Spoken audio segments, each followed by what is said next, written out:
Hello and welcome to the chapter on stress and health. So, in this chapter, we're really going to be speaking from the perspective that health psychologists hold. And so, health psychology is an area of psychology that focuses on really the connection between the mind and the body, and specifically how our physical activities, psychological traits, and social relationships affect our overall health and rate of illness. So, health psychologists are interested in the psychological factors that are related to wellness and illness, and they include studying the prevention, diagnosis, and treatment of medical problems in their field of study and also application. So, again, they really view the mind and body as two parts of the human being that cannot be considered independently. And they're interested in kind of spreading the wealth amongst the medical profession and people in general to understand that in order to treat any physical problems you have, you also need to treat the mind because it's possible that any physical symptoms could be a manifestation of some type of distress or stress in general or anxiety or depression. So, this chapter is going to discuss how psychological factors affect health. So, let's begin by defining stress. Stress is the term used to describe the physical, emotional, cognitive, and behavioral responses to events that are appraised as threatening or challenging. So, in short, stress is a person's response to events that they consider to be threatening in some way to their status quo, to their peace of mind, or challenging, frustrating, obstacles. And so these threats and challenges are called stressors. So, the nature of a stressor is unique to each person. It depends on one's interpretation of an event. So, for one person, traffic could be a stressor, when for another person, traffic could be a nice break from the rest of the day. So, one person might consider bungee jumping to be stressful, and another person might look at it as a fun activity to do. So, a stressor is going to be different to all of us. And then there's two types of stress. There's eustress and distress. So eustress is the effect of positive events or the optimal of stress that people need to promote health and well-being. In other words, eustress can be good stress. It can motivate us to stop procrastinating, to go to the doctor, to get our homework done. It can help us to be more creative, research shows. It can even be kind of exciting. And then there's distress, and this is the stress that we're really going to focus on in this lecture because distress can be really bad for us. It can deplete us, it can lead to health problems. So, distress is the effect of unpleasant and undesirable stressors, and this stress is negative. We want to try to avoid it. So, how we deal with stress can really depend on what's called our locus of control. Some people have an internal locus of control, which is thinking that you are in control of the events in your life. So, if you get stuck in traffic, you might think, well, next time I'll just get up earlier on my way to work or school, and that way, if there's traffic, I will be on time still. Um, and so, people with an internal locus of control tend to deal with stress better because they're able to find ways that they can change things in the future or learn from the past. And they feel a sense of control, which helps them to problem solve. Where people with an external locus of control often feel helpless and like external forces are controlling them or controlling the outcomes in their life. So, a person with an external locus of control might just look at traffic and think, why is this happening to me? This always happens to me. I have the worst luck. And not at all see what they could have done differently to avoid it in the future. And so people with an external locus of control often feel a lot of stress because they don't really feel in control of the events or outcomes in their life. There are different types of stressors. The first one we're going to talk about are catastrophes. And catastrophes are unpredictable, large-scale events that create a tremendous need to adapt and adjust, as well as overwhelming feelings of threat. So these are strong stressors that occur suddenly and they affect a lot of people at once. So examples of catastrophes would be like 9/11, hurricanes, tornadoes, plane crashes. And interestingly, research shows that catastrophes may produce less stress in the long run than less devastating events. So, the reason for this is that generally catastrophes happen and then they're over, it's behind us. And because they happen to so many people at once, we then have lots of people to console us, to comfort us, people that we can talk to that experience the same event we experienced, and we can relate to them. And this allows us to process through that stress and then get past it. The next type of stressor is called personal stressors, and these are major life events that have immediate negative consequences, but generally fade with time. Examples of personal stressors are family death, divorce, loss of job, some type of failure. However, personal stressors can be positive too, like marriage or a new job. And so, usually, personal stressors produce a major immediate stress reaction and then slowly taper off. The next type of stressor is called hassles, and hassles are just the daily annoyances of everyday life, everyday annoyances that cause minor irritations and may have long term ill effects if they continue or are compounded by other stressors. So, examples of short term hassles are like being stuck in traffic or being stuck in a conversation with someone that annoys you. And then long term hassles are having a job that you hate or being in an unhappy relationship. And the main problem with these hassles is when they add or compound, then they can result in psychological problems and health problems like back pain, flu, sore throat. So it's kind of like when you have a lot of hassles, all kind of happening at once, like the saying, when it rains, it pours. That's when it can actually be very bad for your physical health as well. However, kind of the opposite of hassles and what helps us to deal with hassles are called uplifts. And uplifts are minor positive daily events like eating out, laughing, completing a task. And so the more uplifts we have, the less psychological symptoms that people report, and the better we manage these hassles. So, intense stressors can even lead to a disorder. Particularly, there's one known as post traumatic stress disorder, and it's most commonly associated with veterans returning from war. But it's also possible for a person who has been the victim of a violent crime or a person who has seen something that has disturbed them deeply.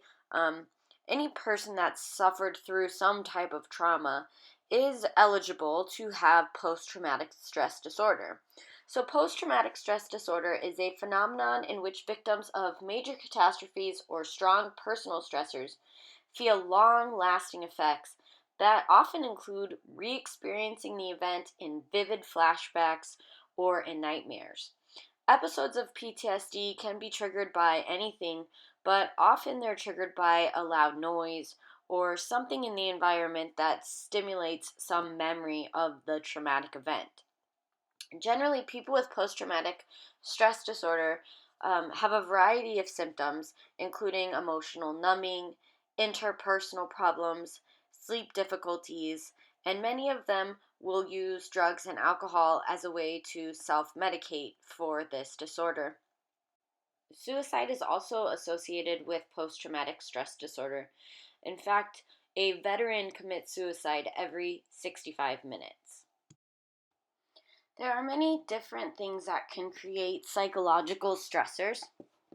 The first is pressure, and pressure is the psychological experience produced by urgent demands or expectations for a person's behavior that come from some outside source, like a teacher, a boss, a parent. Of all the different types of pressure, time pressure is the one that is most commonly associated with stress. Studies do show that pressure can decrease creativity, especially when it is in large doses. The next psychological stressor is uncontrollability. And uncontrollability is when you feel as though you have no degree over a situation or a particular event. So when we feel or hold the idea that we have control, this makes us feel less stressed. Unpredictability is the component of uncontrollability that makes us feel stressed. So, this is generally why people dislike people that they feel are fake, because they can't rely on how they're going to act since their actions seem to be inauthentic. And this makes them unpredictable. And generally, we don't like unpredictable people because that makes us feel less in control of our environment, and that creates a certain amount of stress. When we look at the different jobs and careers that are out there, we find that police officers experience very high levels of stress because they're often dealing with unpredictable situations. The next psychological stressor is frustration, and this is the psychological experience produced by the blocking of a desired goal or fulfillment of a perceived need. So there are external and internal types of stressors that create frustration. External stressors that create frustration would be like traffic, and internal stressors that create frustration would be like wanting to be a basketball player but you're not tall enough. So there are different responses to frustration that can also kind of keep the stress going and can cause more problems in one's life, like aggression or withdrawal. Um, and then sometimes people will use drugs when they're frustrated or alcohol. And then there are some other responses that can be more positive, like being persistent and not giving up, or having the perspective that whatever you're going through is a challenge, and looking at it more like a puzzle or an obstacle that is sort of like a game. So, the next psychological stressor we're going to talk about is aggression. And some people think that when you are frustrated or angry, it's great to get that aggression out through some socially acceptable mean, like going to the gym and punching a punching bag, and that this is cathartic and it releases the aggression. But research shows that actually acting on your aggression makes you feel more aggressive. And so, in this way, this can actually increase stress. So, aggression is defined as an action meant to harm or destroy. And one study found that when people are experiencing a lot of aggression, they often engage in the defense mechanism displacement. We talked about this in the chapter on personality, but essentially it's taking something out on someone else.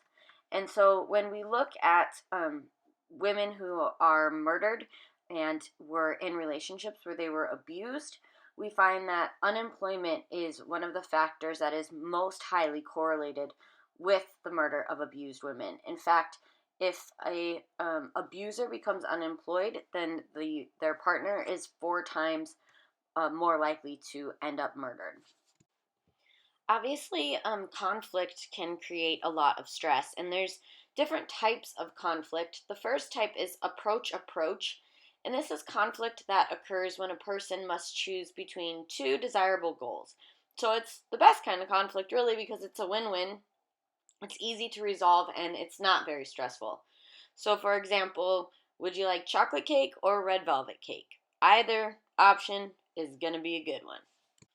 The next type of conflict is avoidance, and this is conflict occurring when a person must choose between two undesirable goals.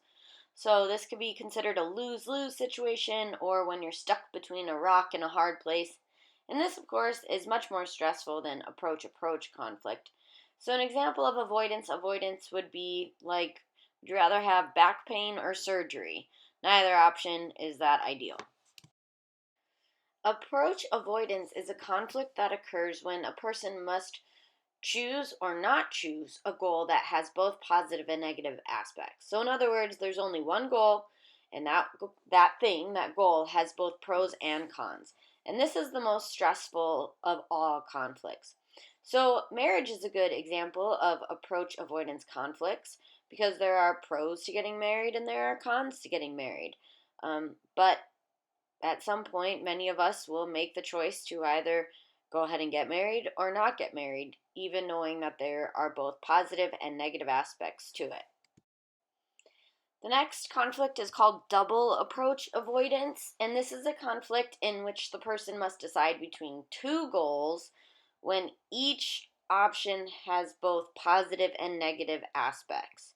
So, in other words, two options, each with pros and cons. So, for example, let's say that you're dating two people, and both those people are awesome, but of course are not perfect like any human being. And so you have to choose between each of them because they're putting pressure on you to make the commitment of being in a relationship with them. And so both of them are putting that pressure on you, and you got to choose one. And they both have their pros and cons. Who are you going to pick? And that would be a double approach avoidance. And the last type of conflict is multiple approach avoidance. And this is when a person has many goals or options and they all have pros and cons. So when you're like deciding on a career as a college student, there's lots of great careers out there, but no career is perfect. So there's pros and cons to all of them.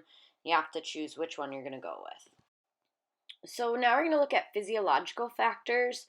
And so to understand how stress affects us physically, we need to understand the fight or flight response. So let's go ahead and watch a quick video on the fight or flight response. Stress may seem like a byproduct of modern life, but the feelings which cause it are as old as humanity itself. An important part of our evolutionary heritage is the physiological capacity to respond instantly to a threat or anything we perceive as a threat. We've come a long way, but the fight or flight response is still there. Today, we call it stress.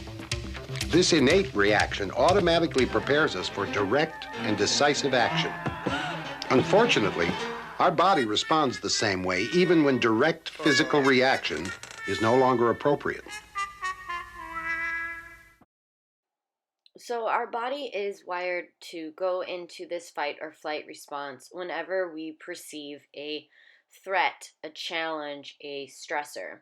And so the brain, while it is pretty brilliant and amazing in terms of what it can do, it also can work very simply in that it doesn't necessarily delineate between a stressor that is producing an immediate physical threat to your survival and just having to get your homework done on time. So it perceives all things as stressors that you deem as threatening or challenging. And once it's deemed a stressor, then your body will react by going into that fight or flight response.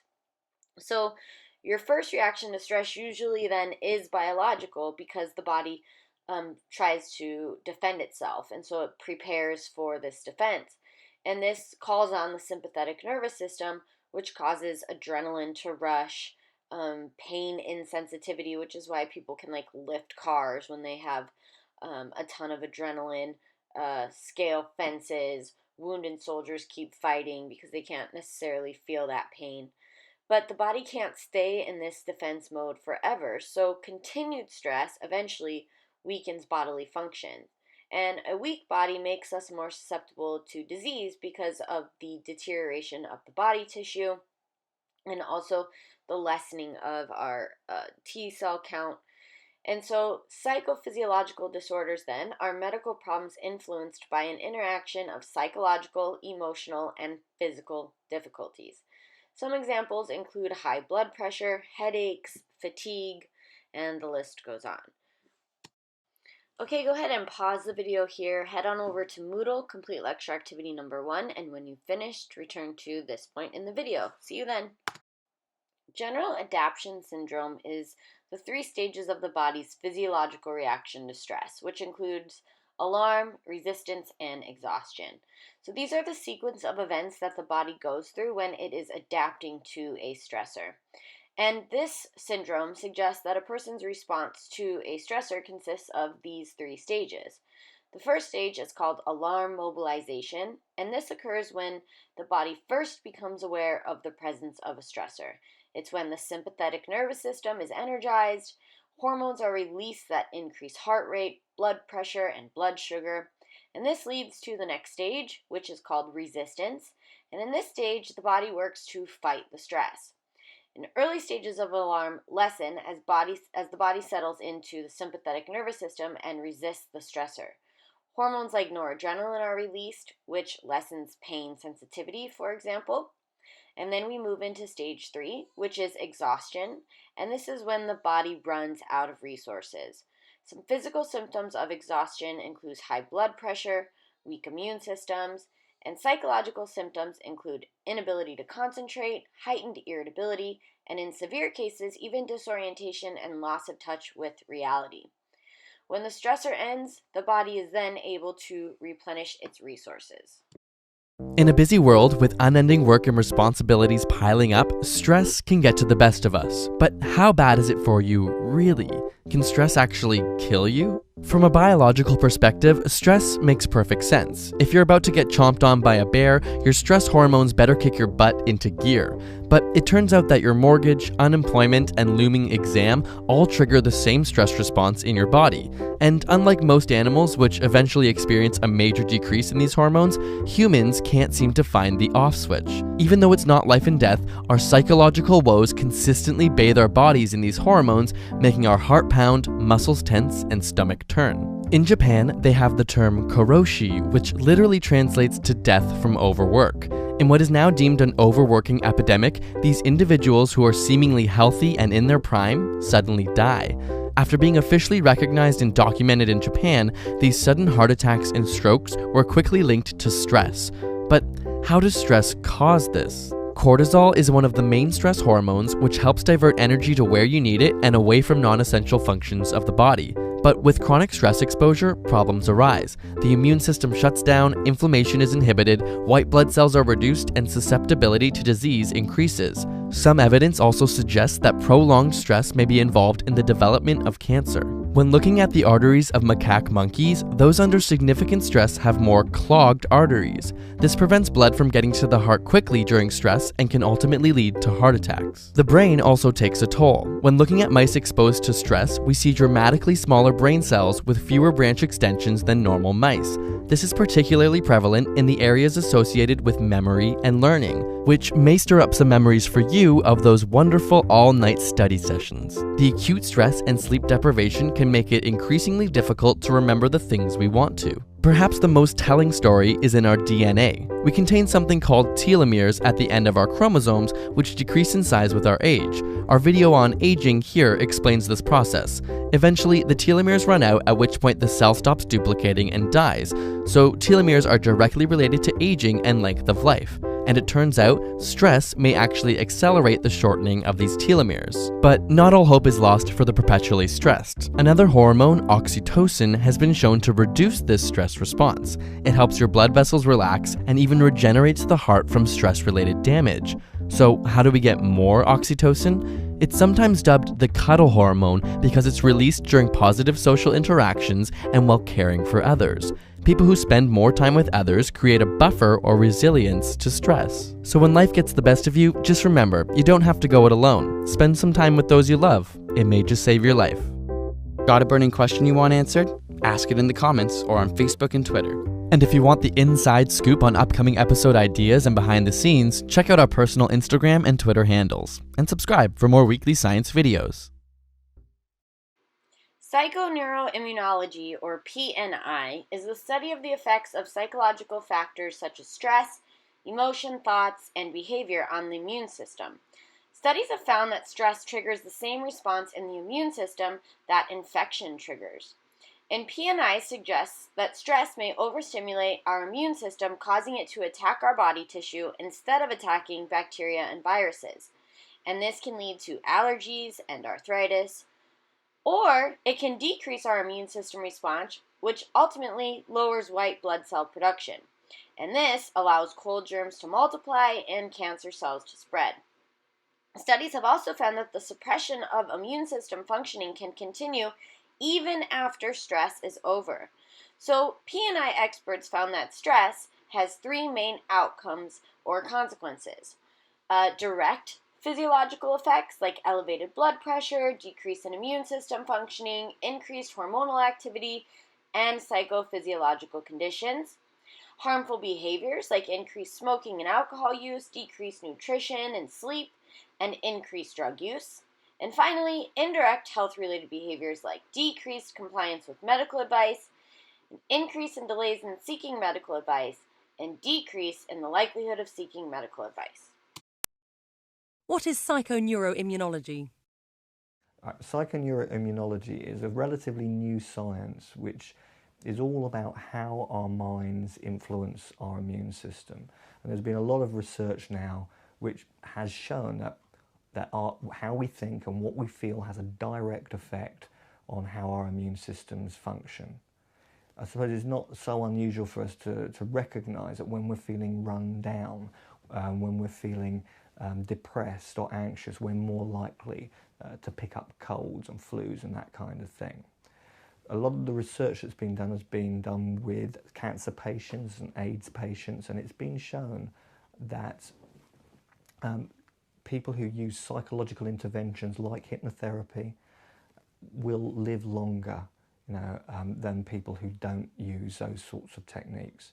The main sort of pioneer of the research in this country is Dr. Walker, who is currently, I believe, at Hull University. And you can find out more by, I think, on his website, which is lgwalker.com, about a lot of the research that's been done in the UK. But there's plenty of research of that nature around if you're looking for it. The type of behavior pattern you encompass might also affect your levels of stress. For example, there is type A behavior pattern, and this is when a cluster of behaviors involving hostility, competitiveness, time urgency, and feeling driven make up your behaviors. Examples of people with type A behavior patterns include workaholics, people who are hostile in a verbal and nonverbal behavior, people who can't relax, try to do several things at once, people who are ambitious, hate to waste time, and are easily annoyed are all examples of people with type A behavior patterns. Often, people with a type A behavior pattern are successful. However, they're rarely satisfied with their success. Then you have type B behavior patterns, and these are characterized by a cluster of behaviors like patience, cooperativeness, and a non-competitive manner. People that exemplify type B behavior patterns generally are easygoing, cheerful, relaxed, slow to anger, and seem to be at peace. Researchers actually found that people who live into their 90s or older are usually type B. However, type A and B do fall on a continuum. Most people are not at the extreme ends. And when we consider the psychological components of two major health problems like heart disease and cancer, we have to consider type A and type B behavior patterns. Heart disease is the leading cause of death in the United States of America. So how does whether or not you are a type A or type B behavior pattern affect heart disease? Type A people develop heart disease and have heart attacks more than type B people, especially men. Type A predicts heart problems as much as age, blood pressure, smoking, and cholesterol. When we look at the different characteristics of a type A person, we see that hostility is one of those characteristics. And of all the characteristics, hostility is the factor that's most linked to heart disease, more than competitiveness, time urgency, etc. Hostility is so toxic because it produces an exaggerated bodily response, which increases hormones, blood pressure, and heart rate. And then there is type D, or distressed people, and these are people who generally tend to be gloomy, depressed, easily stressed out, and there also seems to be an association between type D and heart disease.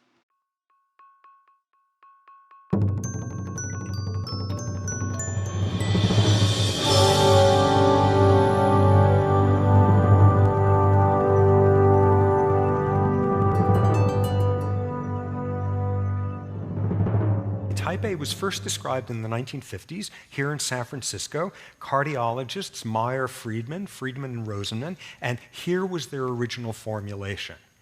Time-pressured, hostile, impatient, low self-esteem, joyless striving. Okay, like 80% of us. And what these guys reported was, if this is what you're like, you are more at risk for heart disease.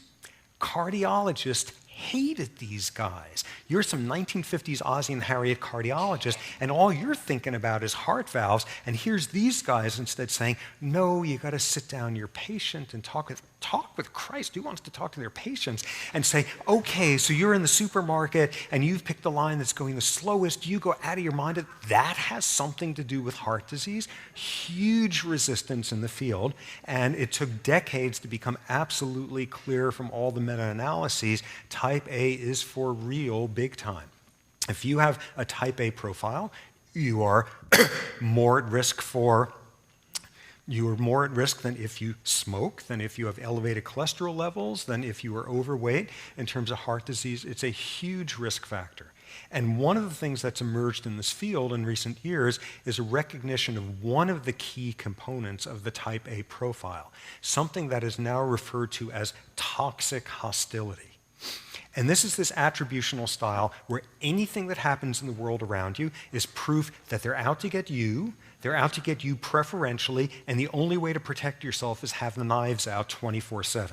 This is, you pick the wrong line in the supermarket and you want to kill the son of a bitch, get behind the cash register, come on, I have a 1 o'clock appointment. No, don't ask her how she is today, come on. If this is what you're doing, instead of checking out the Elvis sightings in the National Enquirer, your blood pressure is going to go up.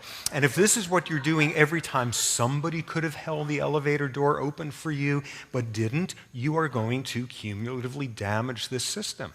And in lots of ways, the central question in this field now is, insofar as you have this toxic hostility, what's worse for your heart, expressing the hostility or keeping it repressed inside? What's clear is expressing it is worse for everybody else's blood vessels there, but what is the cost of repressing strong physiological sort of emotions?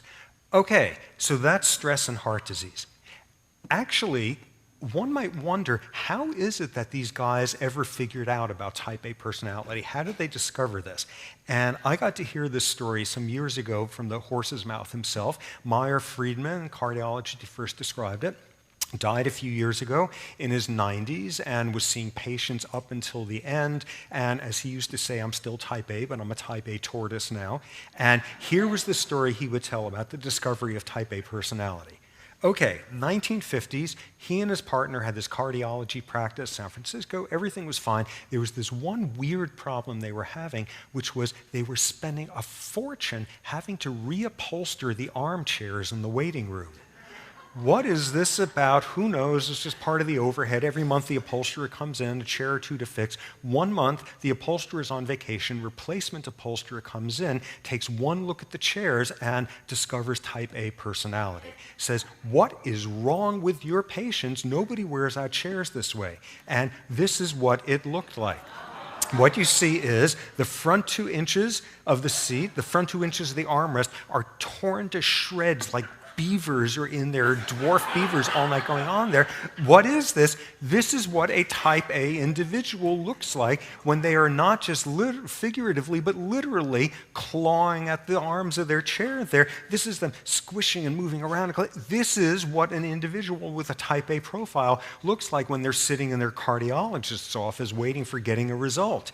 This is exactly what it looks like. Okay, so what's supposed to happen at that point if science is working correctly? Like Friedman should grab them like, good God, man, what you've discovered, or like midnight conferences between upholsterers and cardiologists, or teams of idealistic young upholsterers sweeping across America and coming back with the news that no, you don't find chairs like these in podiatrists' offices. That's what should have happened. What actually happens, here's where Dr. Friedman starts looking all sheepish and he says, I told my nurse, get this man out of my face. I'm this important doctor. He's wasting my time. Give him his damn check. He was too type A to listen to the guy. And it was years before he collaborated with a psychologist and out popped this profile. And he said, oh my God, the upholsterer was right. To this day, nobody knows who that guy was. Let's see, it's early afternoon. I am willing to bet there in some bar in the marina or something right now, there's some 95-year-old retired upholsterer who's just drinking away there, and you get him started, and he's going to go on and on about how he discovered type A personality. Absolutely true. So one of those dark moments in the history of science.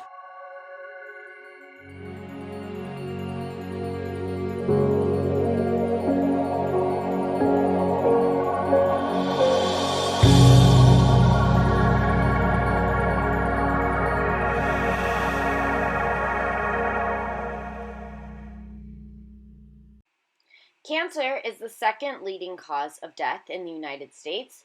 So how does your behavior pattern affect cancer? Well, we know about type A and type B, but there's also what's known as type C personalities. And these people tend to be pleasant but repressed. They tend to internalize their anger or anxiety, and they find expressing their emotion difficult. And it turns out that type C personalities may have the highest incidence for cancer because they have increased levels of harmful stress hormones, which ultimately weakens their immune system and slows recovery. So people with cancer and type C personalities often have thicker cancerous tumors than people with cancer and other behavior patterns.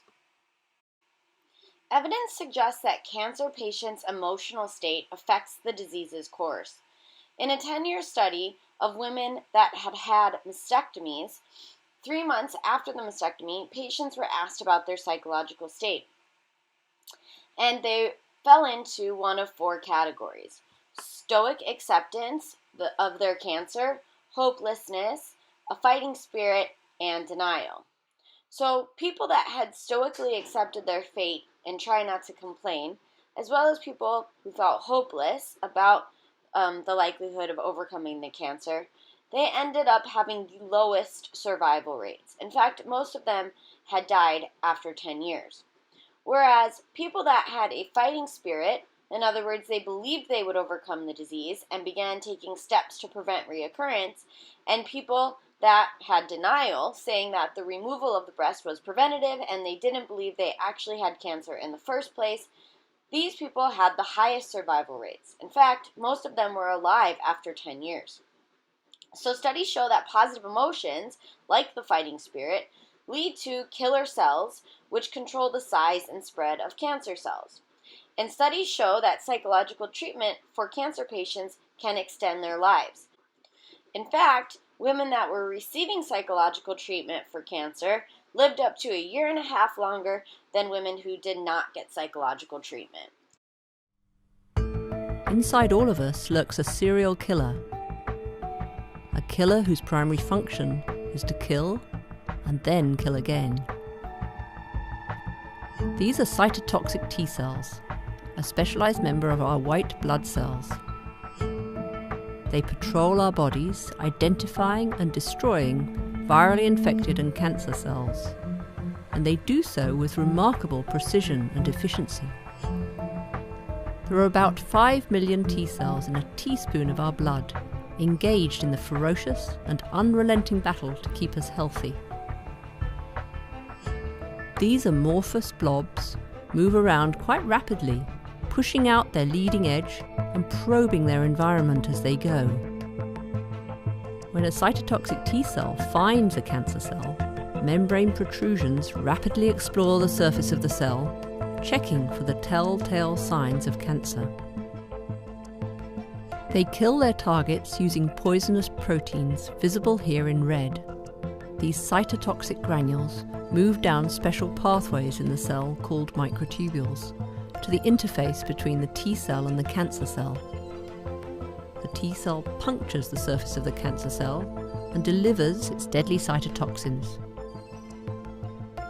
This is very important in our bodies, where cells are packed together, as it focuses the lethal hit on the target and minimizes collateral damage to the neighboring healthy cells.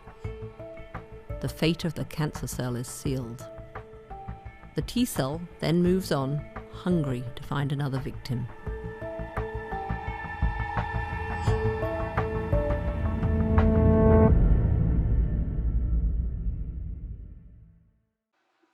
The hearty personality is a type of personality that is associated with a lower rate of stress-related illness.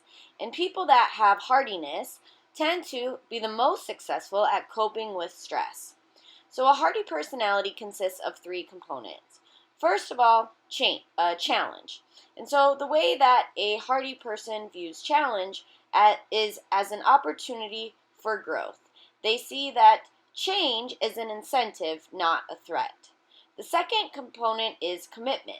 And so people with a hearty personality tend to throw themselves into their goals. They believe in themselves and they have a clear sense of their values. They believe that their activities, whatever they're working on, whatever their passions are important and meaningful. And the third component of the hearty personality is control. People with a hearty personality believe that they can influence events and their reactions to events. They have an internal locus of control. They believe they are responsible for successes and failures. Also, we see that people with a hearty personality tend to be extremely resilient. They have the ability to withstand, overcome, and thrive after adversity. Adversity might be the death of a loved one, paralysis, permanent injury, but we do know that the degree of resilience affects a person's psychological recovery from adversity. In fact, resilient people generally tend to be easygoing, good-natured, and have good social skills. They tend to be independent and optimistic. Pessimism and optimism can also influence a person's reaction to stress. So a pessimist is defined as a person who expects negative outcomes, and an optimist is defined as a person who expects positive outcomes. We know that optimists are associated with a longer life and increased immune functioning. They have higher levels of killer cells that fight cancer and higher levels of T cells that improve their immune system. Optimists are also more likely to eat right, exercise, and go to the doctor, and they're less likely to become depressed. We find that optimists tend to be more successful than pessimists. In fact, studies have been done that have found that optimistic students get better grades, optimistic athletes win more games, optimistic politicians win more elections. So how do optimists stay positive? Well, there's really three ways. The first is alternative thinking. And this is when people don't take bad things that happen as being too personal. They come up with alternative explanations. So if you get stuck in traffic, it's not because the universe hates you. It's just because of traffic or a car accident.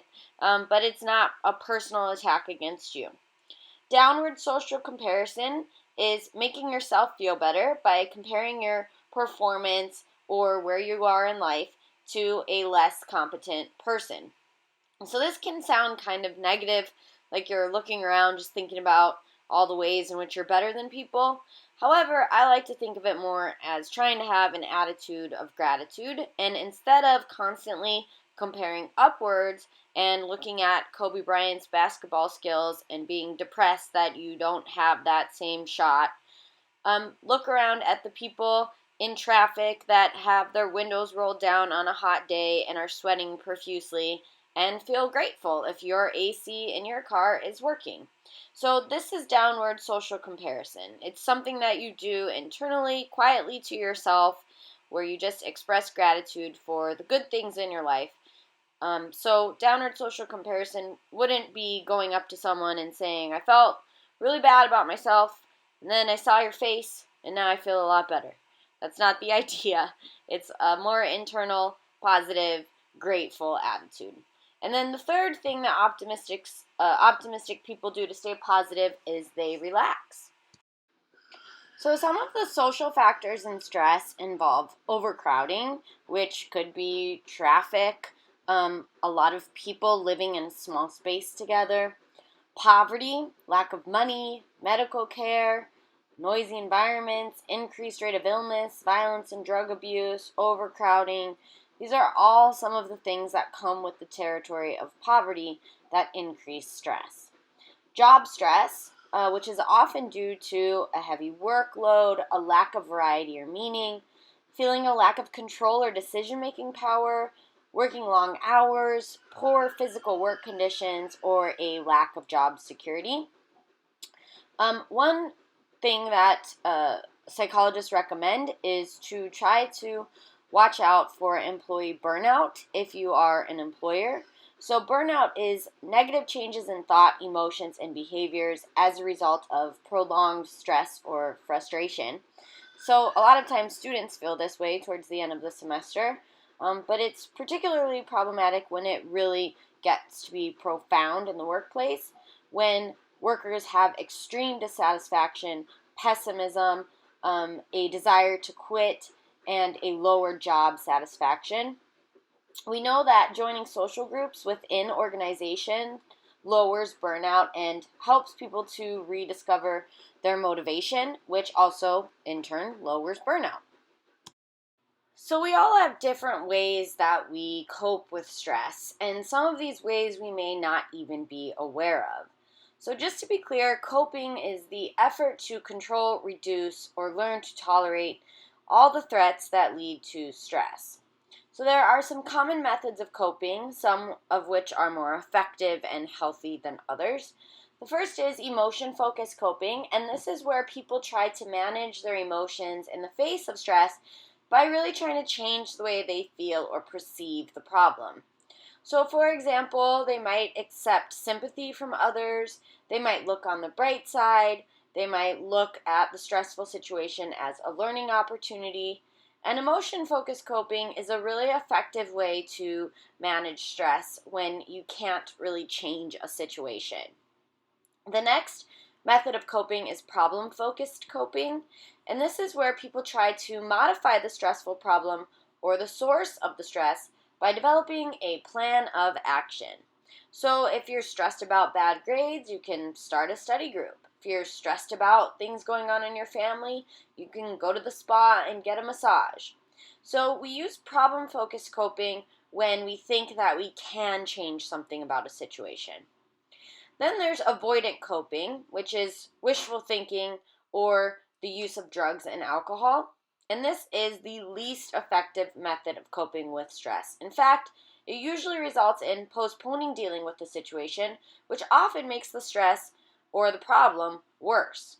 And then there are defense mechanisms that we talked about in the chapter on personality, like denial, projection, sublimation.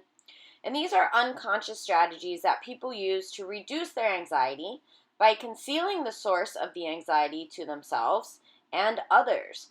And again, it's important to note that these defense mechanisms are unconscious. So we use them, but we're not even aware we're using them. And these defense mechanisms are really an attempt on our part to avoid stress by acting like it's not even there. Another defense mechanism that we never talked about that's often used as a way to cope with or avoid stress is called emotional insulation. And this is when a person attempts to stop experiencing any emotions at all so that they can't be affected by negative emotions. However, this also tends to lead them to not be affected by any positive experiences.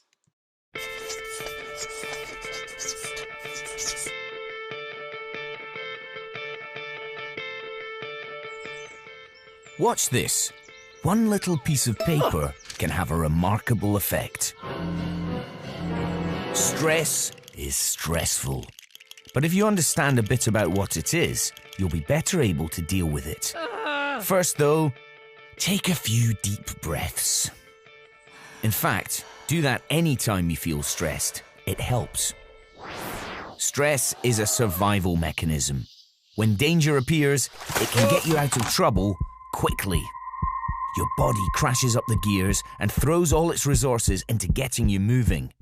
Your heart pumps furiously to increase blood pressure, glucose is sent to the muscles as a fuel injection, and you become totally focused on what psychologists call fight or flight.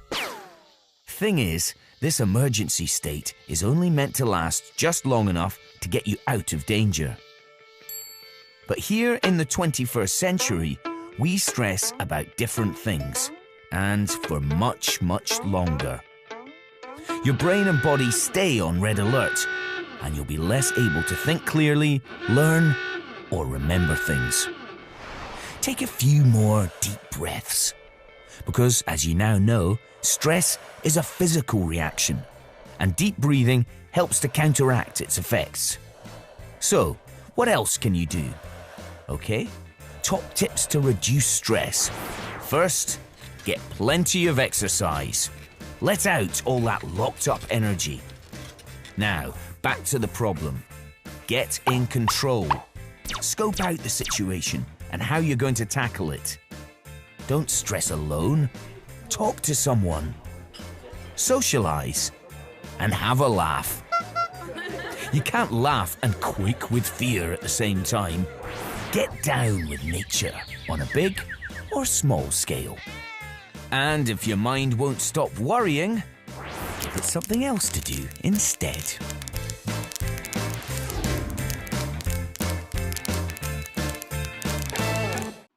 Okay, go ahead and pause the video here, head on over to Moodle, complete lecture activity number 2, and when you've finished, return to this point in the lecture. See you then. There are lots of effective ways to deal with stress, so we'll talk about some of them here. The first of which is social support, which is a mutual network of caring, interested others that help us to cope with stress. So a social support system can be friends, family, sports teams, church. Studies show that healthy people that attend religious services regularly have lower death rates than healthy people that do not. And this isn't necessarily in science thought of as being due to any spiritual reasons, but more due to the social support that a person gets at church. And then we also know that there is brain activity in the area associated with stress that reduces when there is social support. Specifically, one study found stress in the brain to reduce just by people holding hands. And then there's also evidence that when cancer patients meet in support groups, that it may actually be keeping them alive. So the next thing that you can do to cope with stress is to turn a threat into a challenge. So when you have a challenge or a threat or a difficult situation, focus on ways to fix and control the problem. So for example, if your car keeps breaking down, take an auto mechanic class and learn how to fix it yourself. Make a threatening situation less threatening. If something seems uncontrollable, try to change your attitude, your view, your perception of the situation. You can also change your goals, especially if you can't change a situation, you can just try restructuring. There's an example of a dancer who lost her leg in a car accident, and instead of abandoning her dance career altogether, she became a choreographer. You can also prepare for stress before it happens. This is called proactive coping. So if you know you have a week of midterms coming up, clear your schedule, tell your friends to leave you alone, get all the resources that you'll need, all the snacks, everything so that you're prepared for that stressful time when it comes. And then the next thing that you can do is take physical action. Be consciously aware of how you are physically responding to stress and try to control that physical reaction. So if you are feeling that fight or flight response, even just doing some deep breathing can reduce the amount of stress that you're feeling. Okay, so now we're going to talk about some stress reduction techniques. As previously mentioned, taking some deep breaths can really help you to relax. So the technical way to do deep breathing is to put one hand on your stomach, breathe from your diaphragm, and slowly breathe in through your nose for a count of 7, hold for 2 seconds, and then exhale through your mouth for 7 counts. The exhalation should be audible, so you should be able to hear yourself breathing out, and your stomach should be pushing your hand up as you breathe in and down as you breathe out. So let's go ahead and try it. Close your eyes, and I will talk you through it.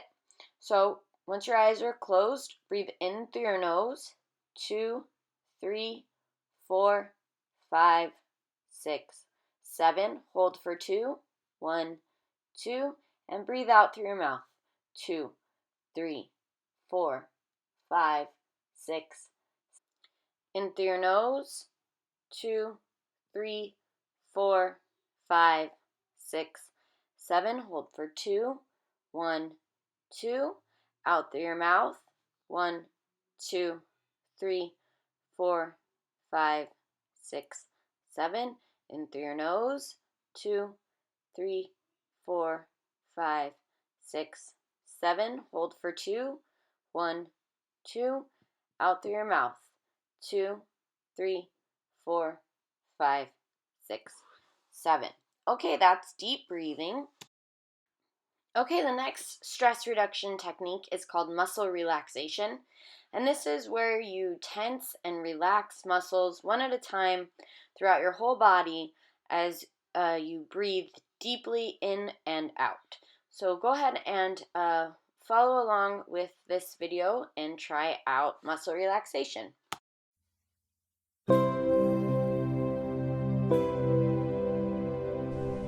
This is a time for you to squeeze away any tension that is stored within your body and replace it with heaviness, warmth, and relaxation. As your body relaxes, your mind will become quiet and still. Take a moment to settle into a comfortable position, either sitting or lying down. Go ahead and shift around until you feel comfortable and at ease. When you're ready, you may close your eyes.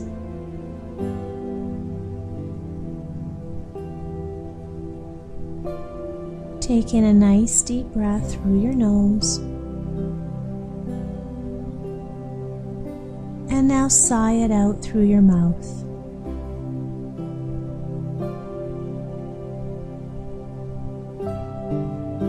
Breathe in deeply once again, inhaling to a comfortable fullness.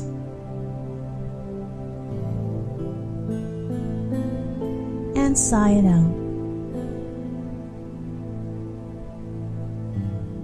Allowing all the tension, stiffness, and fatigue to be released out with your breath.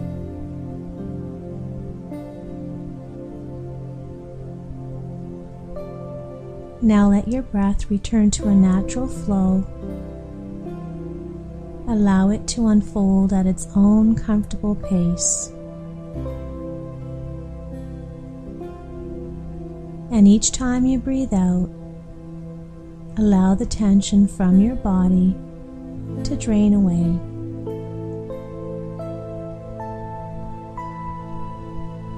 Surrendering the weight of your body onto the surface that you're resting on.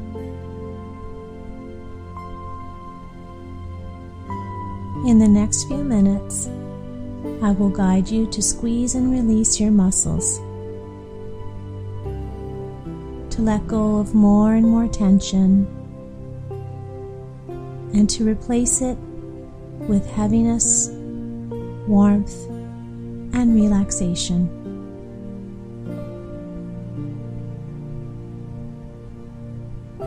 Remember to squeeze more gently over any areas that are sensitive to pain or injury, especially the neck, shoulders, and the back.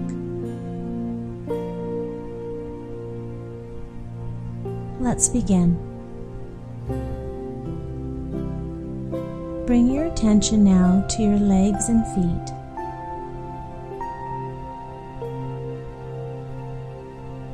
Tense your legs and curl your toes. Squeeze and tense these muscles.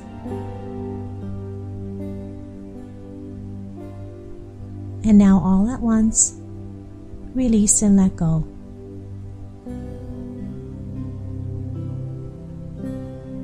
Feel the sense of relief and notice the heaviness and warmth as it begins to spread through your legs and your feet.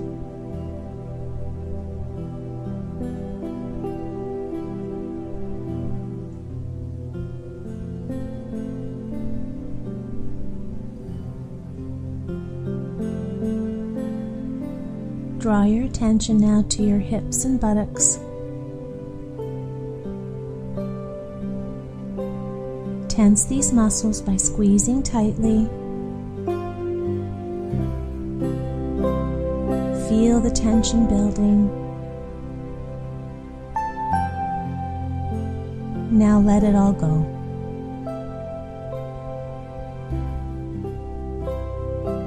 Feel the sense of relief in your hips and buttocks. Notice the difference between tension and relaxation.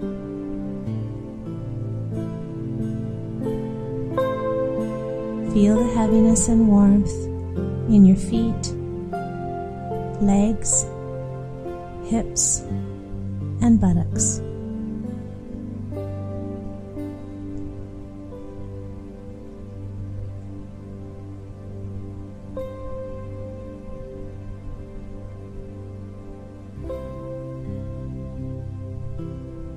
Bring your awareness to your navel.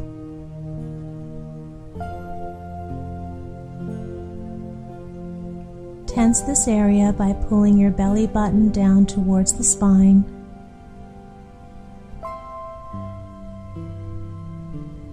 Feel the tension building. And now let go. Savor the feeling of relief within your abdomen. And enjoy the sensation of heaviness, warmth, and relaxation as it spreads throughout your belly.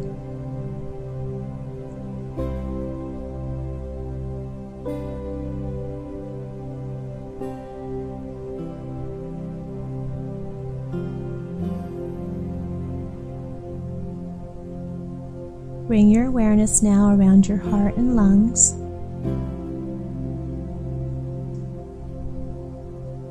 Take in a full breath and hold it briefly. Feel the tension building within the chest cavity. And all at once, let it all go. Letting the tension in the chest dissolve.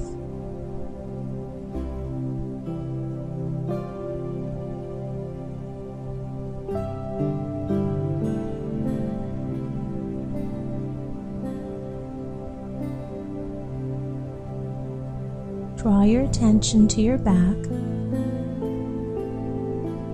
Now arch your back and draw your shoulder blades together. Gently tense and squeeze this area. And now let go.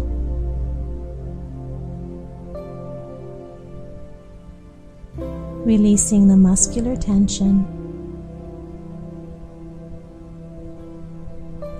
Allowing your back to melt into the surface that you're resting on.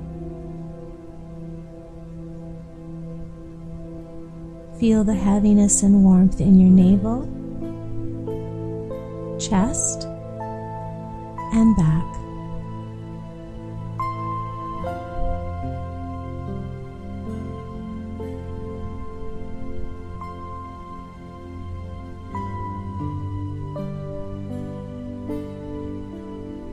Bring your attention now to your arms.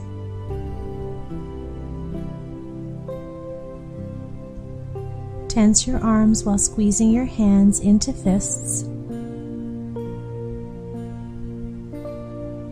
Squeeze and tighten.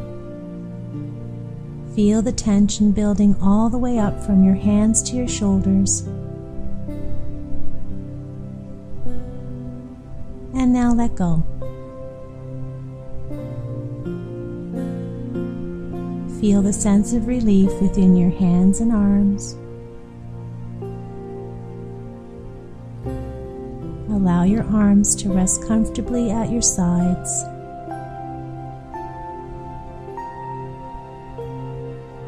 Enjoy the feeling of heaviness, warmth, and relaxation.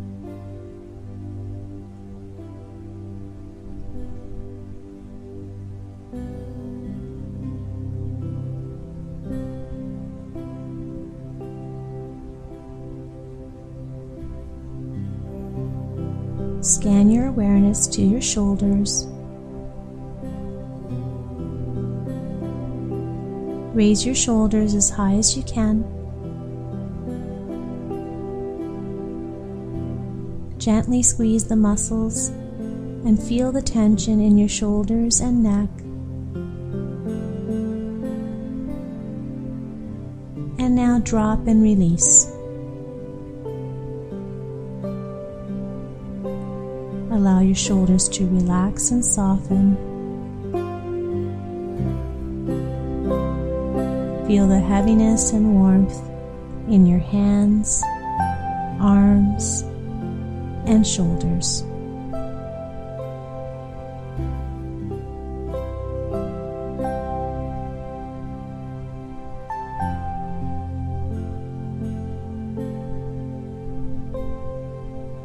Draw your awareness now to your face.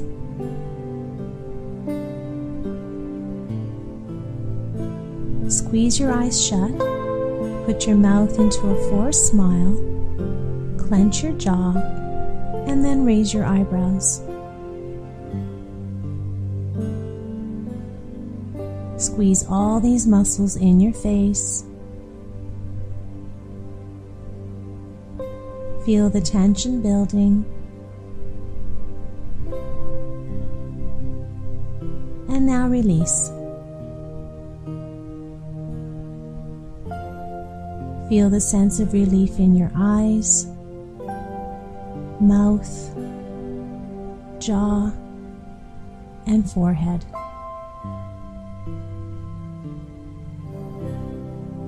Enjoy the pleasant, comfortable feeling of relaxation within your entire face.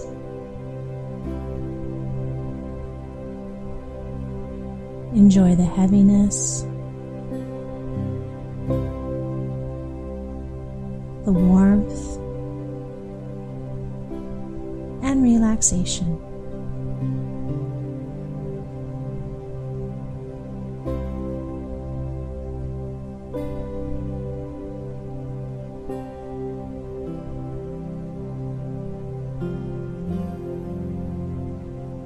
Now allow this pleasant feeling of heaviness and warmth to continue to spread throughout your entire body.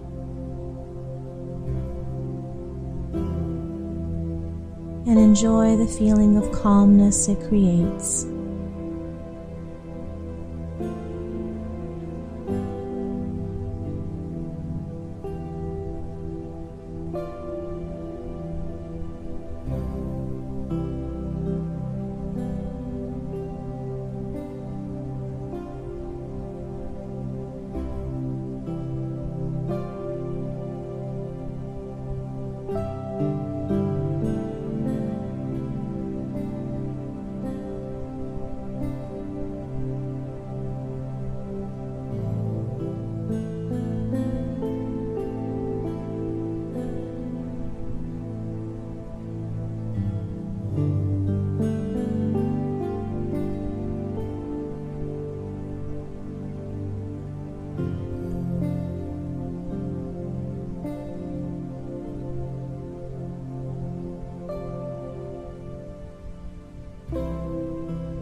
Now you can choose to drift off to sleep, or if you'd like to continue, the next relaxation exercise will begin shortly after the music fades away. Otherwise, if you choose to awaken, very slowly and very gently, bringing your awareness back to the room, noticing the sounds within the room, feeling the surface beneath you, and when you're ready, open your eyes. Take in a slow, deep breath, and as you exhale, feel yourself awaken. You feel refreshed, peaceful, and calm.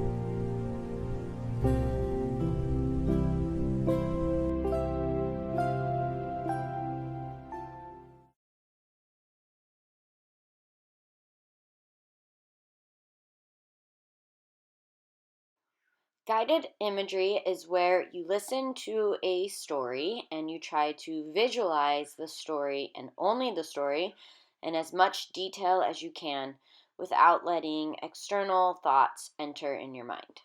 So go ahead and listen to this example of guided imagery. Settling in to a comfortable position, sitting or lying down, and make sure you're warm. And when you're ready, close your eyes. Begin by taking a nice slow deep breath, inhaling to a comfortable fullness, breathing deep into the belly. Hold the breath for a moment, and then release the breath.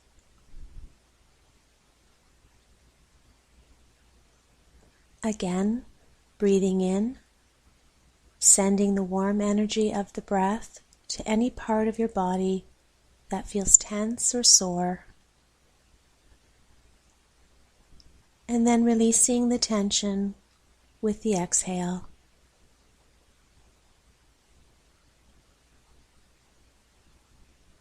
One last time, deep breath in, hold, and release the breath. Allow your shoulders to relax as you breathe out.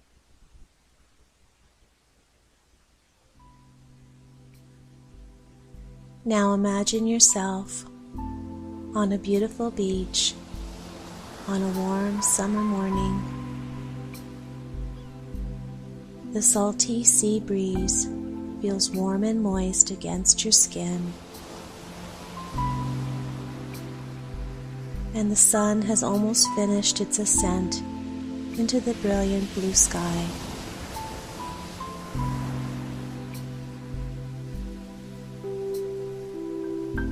Now imagine that you're walking along this quiet, warm, private beach. You're dressed comfortably, and you can be alone or with someone close to you, whichever you prefer.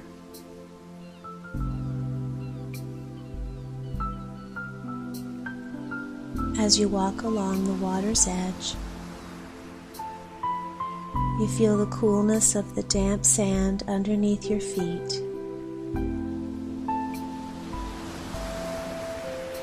And you can feel the gentle caress of the cool water as it washes over your toes each time the waves roll in.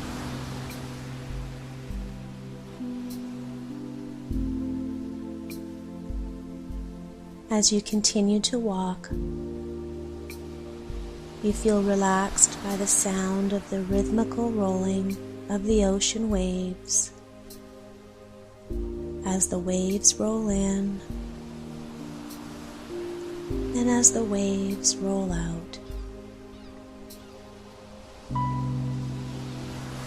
And under your arm, you carry a soft, rolled up towel.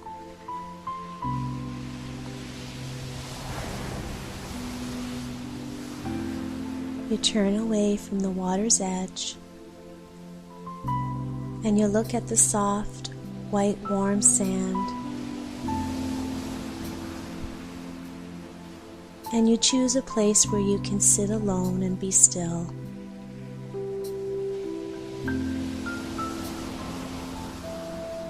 You put down your towel and you sit down for a while.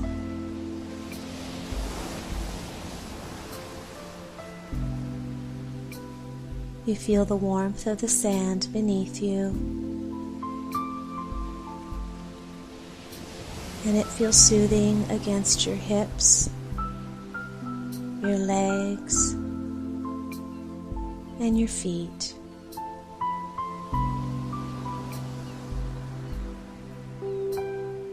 And as you sit here, you look out over the deep blue waves and up into the sky, and you see the brilliant yellow sun The sky is completely clear, except for one fluffy cloud near the horizon over the water.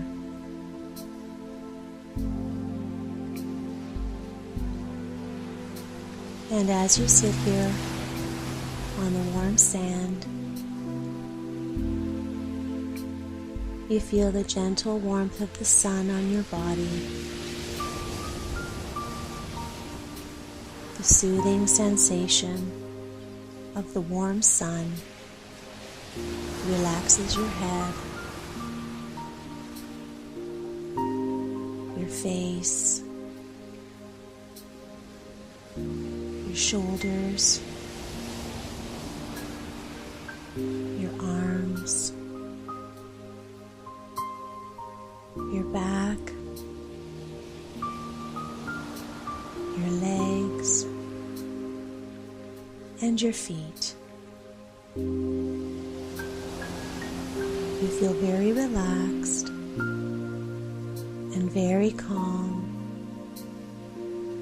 You have no cares, no worries. You feel free from your day-to-day concerns, and time is no measure.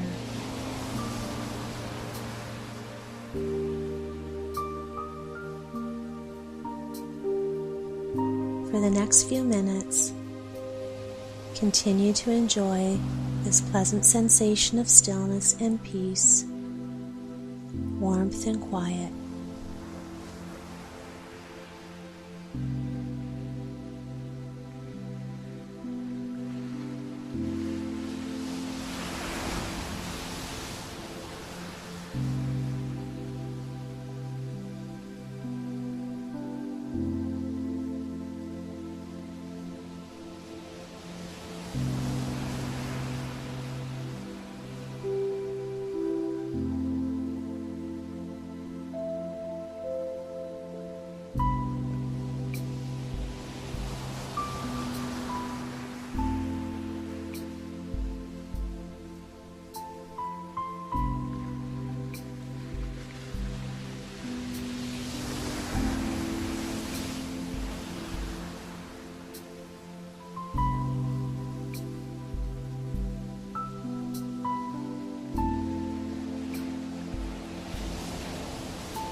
And in the peacefulness of this moment, you decide that it's time for you to go back now.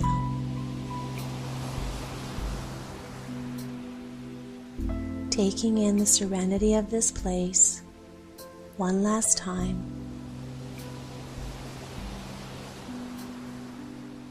You rise to your feet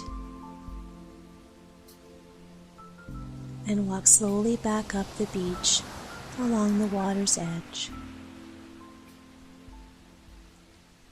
And once again, you feel the cool dampness of the sand underneath your feet.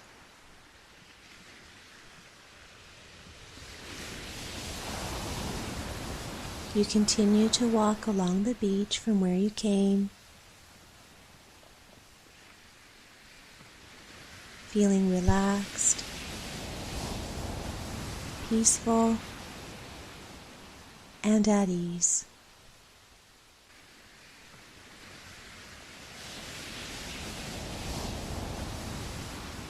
Remember that whenever you feel stressed or tense, or need a break in your day, you can bring yourself back to this beach, back to this moment, to relax your body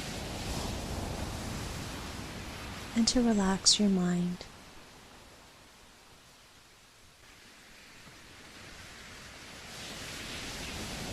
And now very gently and very slowly,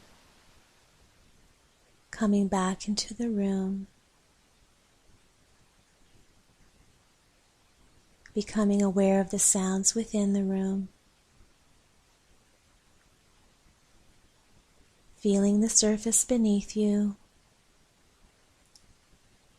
And when you're ready, open your eyes. Feel yourself awaken. You feel refreshed, relaxed, and at ease.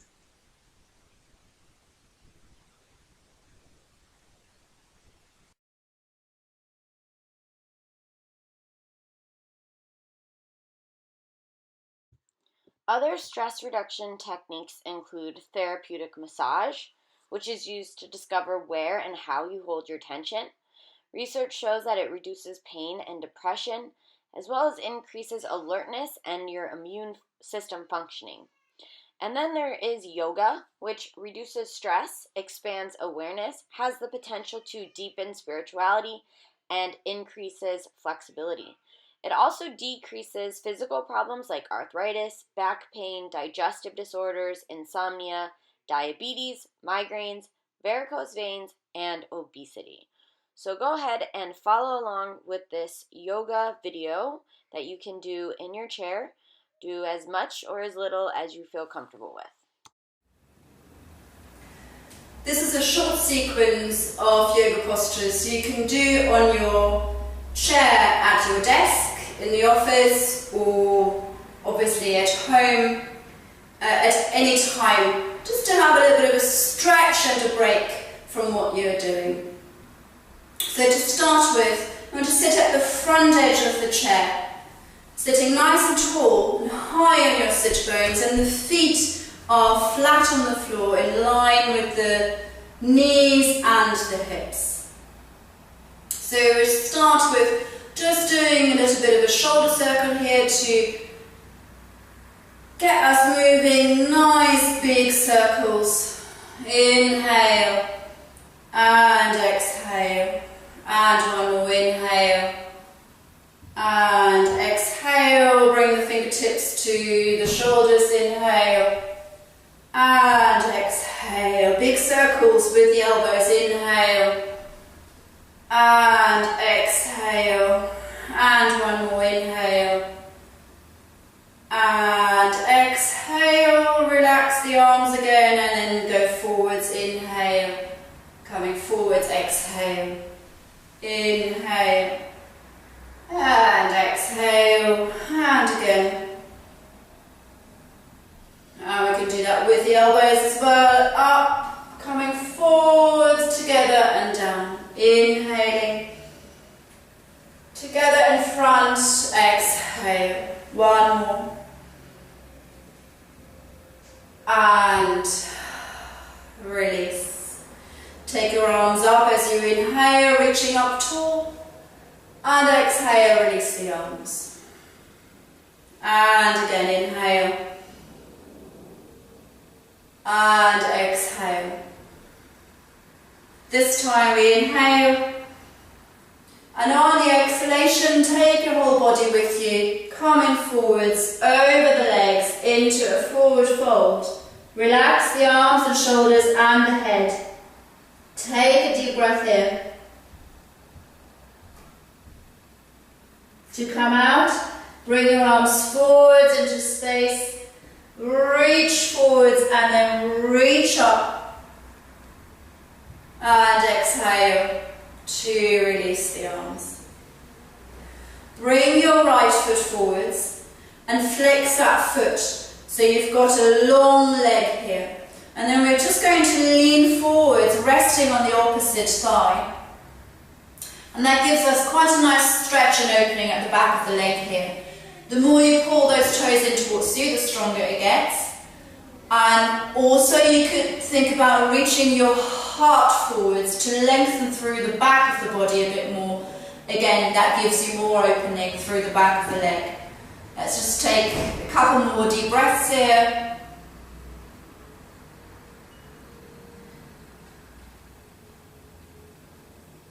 And then slowly coming up.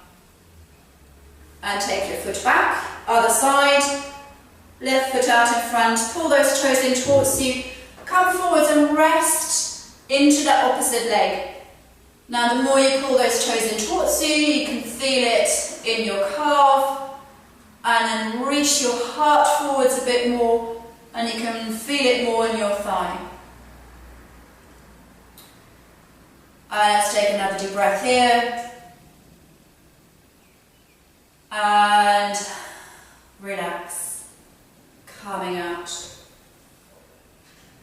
Bring your arms up, interlock the fingers behind your head, rooting down through both feet, and just very gently come over to the side into a little side stretch here. Inhale, coming up, and exhale over to the other side. Inhale and exhale.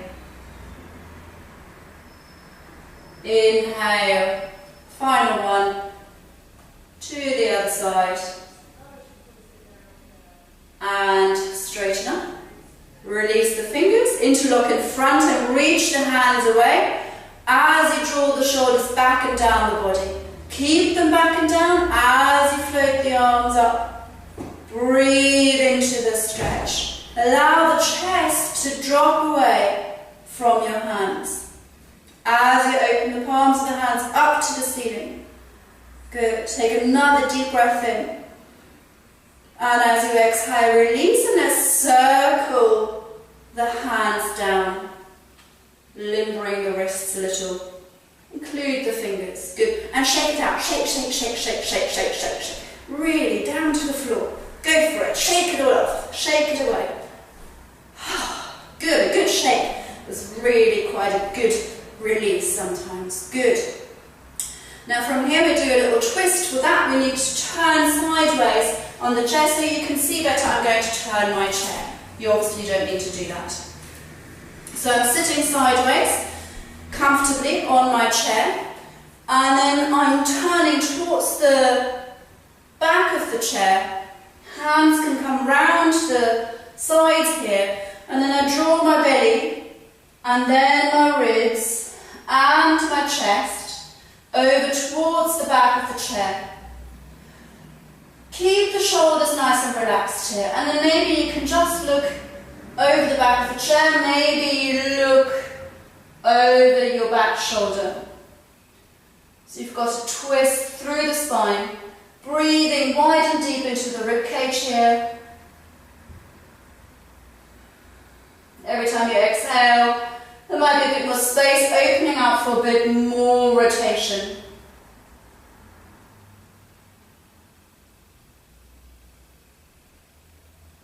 And then slowly come back head first, shoulders, ribs and belly, and we'll do that to the other side. Again, you don't need to move your chair.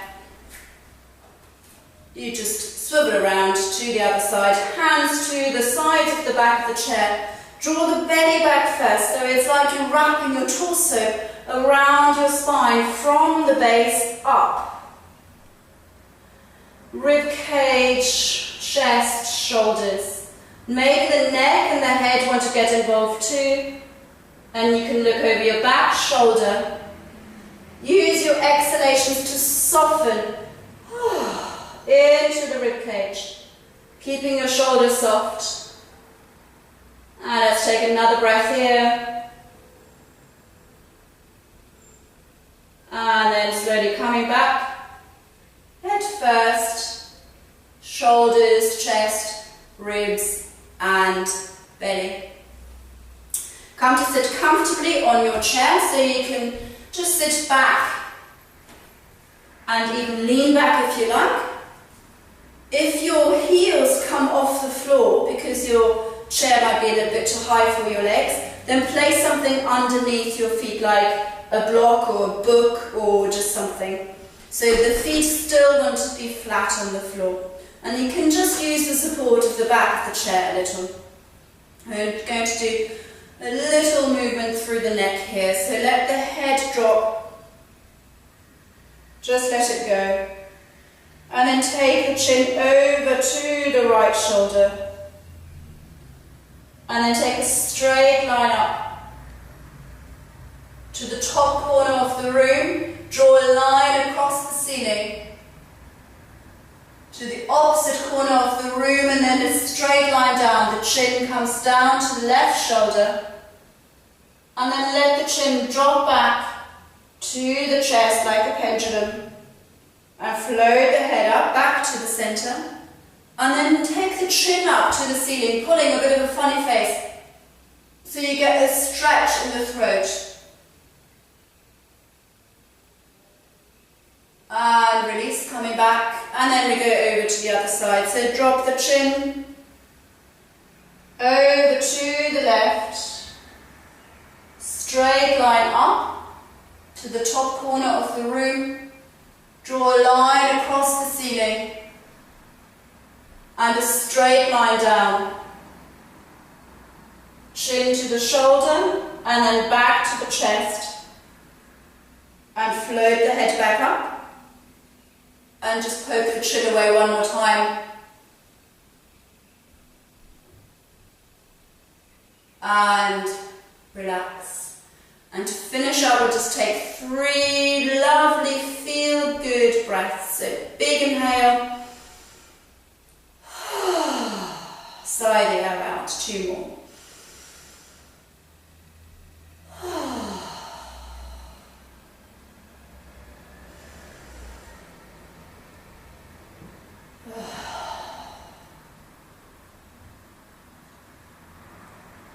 Maybe just sit quietly for another couple of moments.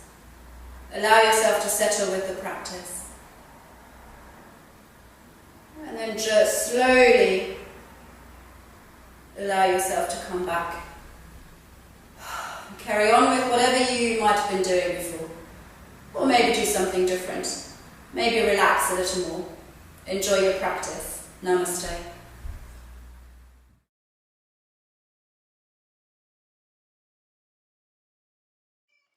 So mindfulness is really a lifestyle stress reduction technique, and the purpose is to try to live in the moment. So to be mindful of the present moment, to experience each moment fully, to be fully aware of your external and internal environment, and to embrace what is going on in each second. So the process is to pay active attention to the here and now, to focus on what is happening rather than what if this happens. And the theory behind mindfulness is that we can make moments wonderful if we can stop running into the future, worrying about the past, and being focused on material things. So it's often said that the past is something that is not changeable. You can't redo it, and the future is not guaranteed. So all we have is this present moment. But a person once told me that the past is a memory and the future is something you create in your imagination. So neither of them are real. The only thing that is real is this moment that you are living in right now. So you might as well embrace it. Research also shows that people who spend a lot of time thinking about the past, feeling shame, regret, anger, hurt about things that have happened in the past, are more likely to suffer from depression. And people who spend a lot of time worrying about the future tend to suffer from anxiety. So let's go ahead and watch this video on mindfulness.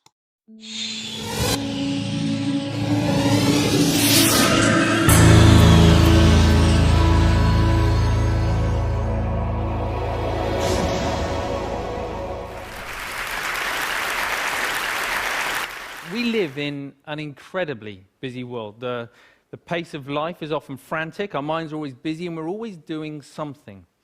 So with that in mind, I'd like you just to take a moment to think, when did you last take any time to do nothing? Just 10 minutes, undisturbed. And when I say nothing, I do mean nothing. So that's no emailing, texting, no internet, no TV, no chatting, no eating, no reading. Not even sitting there reminiscing about the past or planning for the future. Simply doing nothing. I see a lot of very blank faces. My thinking is probably have to go a long way back. And this is an extraordinary thing, right? We're talking about our mind. The mind, our most valuable and precious resource through which we experience every single moment of our life. The mind that we rely upon to be happy, content, emotionally stable as individuals, and at the same time to be kind and thoughtful and considerate in our relationships with others. This is the same mind that we depend upon to be focused, creative, spontaneous, and to perform at our very best in everything that we do. And yet, we don't take any time out to look after it. In fact, we spend more time looking after our cars, our clothes, and our hair than we... Okay, maybe not our hair, but you see where I'm going. The result, of course, is that we get stressed. You know, the mind whizzes away like a washing machine going round and round, lots of difficult, confusing emotions. And we don't really kind of know how to deal with that. And the sad fact is that we are so distracted that we're no longer present in the world in which we live. We miss out on the things that are most important to us. And the crazy thing is that everybody just assumes, well, that's the way life is, so we just kind of got to get on with it. But that's really not how it has to be. So I was about 11 when I went along to my first meditation class. And trust me, it had all the stereotypes that you can imagine, the sitting cross-legged on the floor, the incense, the herbal tea, the vegetarians, the whole deal. But my mum was going and I was intrigued, so I went along with her. I'd also seen a few kung fu movies, and secretly I kind of thought I might be able to learn how to fly, but I was very young at the time, you know. Now, as I was there, you know, I guess like a lot of people, I assumed that it was just an aspirin for the mind. You get stressed, you do some meditation. I hadn't really thought that it could be sort of preventative in nature. Until I was about sort of 20, when a number of things happened in my life in quite quick succession. Really serious things, which just flipped my life upside down. And all of a sudden, I was inundated with thoughts, inundated with difficult emotions that I didn't know how to cope with. Every time I sort of pushed one down, another one would just sort of pop back up again. It was a really very stressful time. I guess we all deal with stress in different ways. Some people will bury themselves in work, grateful for the distraction. Others will turn to their friends, their family, looking for support. Some people hit the bottle, start taking medication. My own way of dealing with it was to become a monk. So I quit my degree, I headed off to the Himalayas, I became a monk, and I started studying meditation. People often ask me, you know, what I learned from that time. Well, obviously it changed things, you know. Let's face it, becoming a celibate monk is going to change a number of things. But it was more than that. You know, it taught me, it gave me a greater appreciation and understanding for the present moment. By that, I mean not being lost in thought, not being distracted, not being overwhelmed by difficult emotions, but instead learning how to be in the here and now, how to be mindful, how to be present. I think the present moment is so underrated. It sounds so ordinary, and yet we spend so little time in the present moment that it's anything but ordinary. There was a research paper that came out of Harvard just recently that said on average our minds are lost in thought almost 47% of the time. 47%. At the same time, this sort of constant mind wandering is also a direct cause of unhappiness. Now, we're not here for that long anyway, but to spend almost half of our life lost in thought and potentially quite unhappy, don't know, it kind of seems tragic, actually, especially when there's something we can do about it. When there's a positive, practical, achievable, scientifically proven technique which allows our mind to be more healthy, to be more mindful and less distracted. And the beauty of it is that even though it kind of need only take about 10 minutes a day, it impacts our entire life. But we need to know how to do it. We need an exercise, we need a framework to learn how to be more mindful. That's essentially what meditation is. It's familiarizing ourselves with the present moment. But we also need to know how to approach it in the right way, to get the best from it. And that's what these are for, in case you've been wondering. Because most people assume that meditation is all about sort of stopping thoughts, getting rid of emotions, somehow controlling the mind. But actually it's quite different from that. It's more about sort of stepping back, sort of seeing the thought clearly, witnessing it coming and going, emotions coming and going without judgment, but with a relaxed, focused mind. So for example, right now, if I focus too much on the balls, then there's no way that I can relax and talk to you at the same time. Equally, if I relax too much talking to you, then there's no way I can focus on the balls. I'm going to drop them. Now in life and in meditation, there'll be times when the focus becomes a little bit too intense and life starts to feel a bit like this. It's a very uncomfortable way to live life when we get this tight and stressed. At other times, we might take our foot off the gas a little bit too much, and things just become a little bit like this. And of course, in meditation, we can end up falling asleep. So we're looking for a balance of focused relaxation where we can allow thoughts to come and go without all the usual involvement. Now, what usually happens when we're learning to be mindful is that we get distracted by a thought. Let's say this is an anxious thought. So everything's going fine, and then we see the anxious thought, and it's like, oh, didn't realize I was worried about that. You go back to it, repeat it. Oh, I am worried. Oh, I really am worried. Wow, there's so much anxiety. And before we know it, right, we're anxious about feeling anxious. You know, this is crazy. We do this all the time, even on an everyday kind of level. If you think about the last time, I don't know, you had a wobbly tooth. You know it's wobbly, and you know that it hurts. But what do you do every 20, 30 seconds? I don't know. It does hurt. And we reinforce the storyline, right? And we just keep telling ourselves. And we do it all the time, and it's only in learning to watch the mind in this way that we can start to let go of those storylines and patterns of mind. But when you sit down and you watch the mind in this way, you might see many different patterns. You might find a mind that's really sort of restless and the whole time. You know, don't be surprised if you feel a bit agitated in your body when you sit down to do nothing and your mind feels like that. You might find a mind that's very sort of dull and boring, and it's just almost mechanical. It just sort of seems to, it's as if you're just sort of getting up, going to work, eat, sleep, get up. Or it might just be that one little nagging thought that just goes round and round and round to your mind. Whatever it is, meditation offers the opportunity, the potential to step back and to get a different perspective, to see that things aren't always as they appear. You know, we can't change every little thing that happens to us in life, but we can change the way that we experience it. That's the potential of meditation, of mindfulness. You don't have to burn any incense, and you definitely don't have to sit on the floor. All you need to do is to take 10 minutes out a day to step back, to familiarize yourself with the present moment so that you get to experience a greater sense of focus, calm, and clarity in your life. Thank you very much. Thank you.